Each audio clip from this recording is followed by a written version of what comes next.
بعض القضايا التي تجري في واقع اليوم، ونحن نتكلم عن حقوق الإنسان.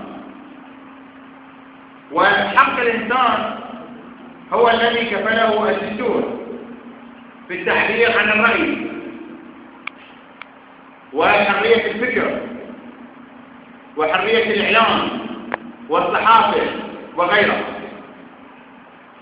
فما نشاهده اليوم من الحكومة العراقية في قتل كل من يفكر في أن يعطي رأيه الذي يخالف سياسة هذه الحكومة، سياسة القمع والإرهاب للكلمة. فكان محطة فضائية أغلقت بسبب تغطيتها لبعض الوقائع والأحداث السياسية التي ارتكبتها القوات الأمنية لهذه الحكومة. فما أن يغطي الإعلام